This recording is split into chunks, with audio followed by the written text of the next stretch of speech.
Hello. What if I told you that your relationship with food is actually a mirror of how you show up in every other area of your life? And I know this might sound like some weird cosmic philosophy, but don't worry, I'm not going to suggest aligning your chakras with your chocolate consumption, but stick with me because what I'm about to share explains why fixing your eating patterns often leads to unexpected things like promotions, better relationships, and even higher income. And no, this isn't one of those manifest your best life by visualizing salads presentations, but if you want to do that, by all means go ahead.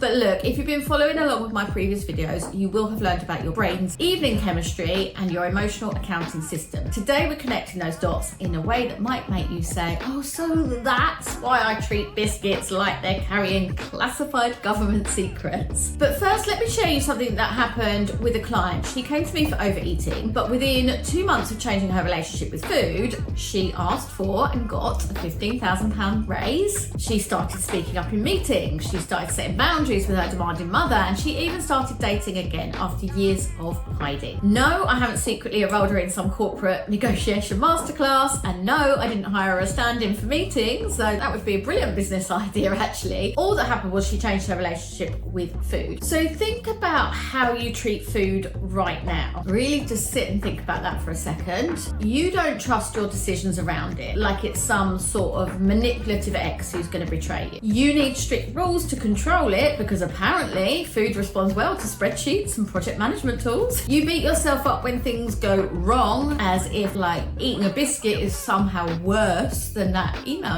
that you accidentally sent to the entire company. And you think that everyone else can handle it better than you. While they're probably thinking exactly the same about their own struggles, they're all just really good and better at hiding their chocolate wrappers. Now here's what's fascinating. If you look at other areas of your life, do you notice any patterns? Like not trusting your judgment at work, unless of course it's about where to order lunch from, then of course you are Gordon Ramsay. Think about needing rigid control in relationships because that is working out so well with food, right? Those rigid controls. Think about being harsh with yourself over small mistakes, like that time you apologized for apologizing too much. Yes, I see you people. And assuming others are more capable than you while they're probably at home worrying that they're an imposter at work. But here's where everything changes. When you start changing your relationship with food, you are actually rewiring these patterns at their source. It's kind of like upgrading your brain's operating system, except you don't have to sit through endless "please wait while we install the updates" messages and that really annoying blue swirly thing that just goes round and round and round. Fuck me, that's annoying, excuse me. Think about it. Food is the perfect training ground because you deal with it multiple times every single day, unlike that gym membership that you're definitely going to use someday. It brings up immediate emotions, unlike that passive-aggressive email you're drafting to Karen in accounts. You can't avoid food, and trust me, I have tried that one, and it turns out humans need food. Who knew?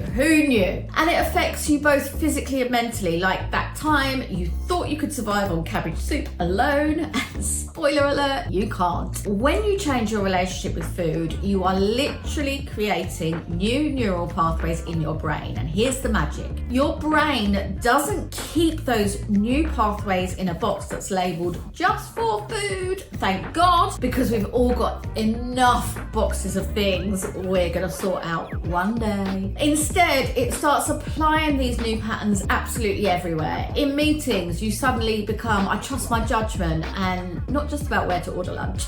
In relationships, you start to feel, I don't need rigid control. That Netflix queue of yours can finally breathe. And in career decisions, I can handle this without stress eating an entire packet of hobnobs in daily life. You become more capable than I thought. Except in my case, maybe just keeping houseplants alive. I'm not capable in that regard. But this is why I keep hearing stories like Sarah, who finally asked for that promotion after changing her eating pattern. Turns out confidence does not come in a biscuit tin. And Rachel, who started her own business once food stopped controlling her life, because running a business is easier than running from your relationship relationship with food. And Jennifer, who found her voice in a relationship when she stopped fighting with food and realised actually that she had better things to do in her life than hiding in her car eating chocolate. Remember how we talked about your brain's evening chemistry? And if you haven't seen that video, you can go back and watch it. That wasn't just about food, it was about how you handle pressure. Although pressure handling probably shouldn't involve hiding chocolate in your desk drawer like those classified documents. Remember the emotional accounting system? That wasn't just about eating, it was about how you value yourself. And let's be honest, you are worth way more than that emergency chocolate bar that you've got stashed in your glove compartment. You are definitely worth way more than that. But here's what really excites me. There's a way to accelerate this ripple effect, a way to take these changes and amplify them across every single area of your life. And it doesn't involve vision boards or chanting affirmations while doing headstands and roly-polies. You don't need any of that. Share in the comments below what area of your life you would love to see transform once food freedom creates space in your mind. Your story might help other women see what's possible. And make sure you're subscribed with notifications on, because in my next video I'm going to share something that pulls all of these pieces together in a way that creates lasting transformation. Think of it as the final episode of your favourite series, except this one has a very satisfying ending. Remember, your relationship with food isn't just about food, it is a gateway to transforming every area of your life. And once you understand how to use this gateway, everything changes. Although I still can't help you with keeping succulents alive. Even my plastic plots look a little bit stressed. Anyway, see you again soon.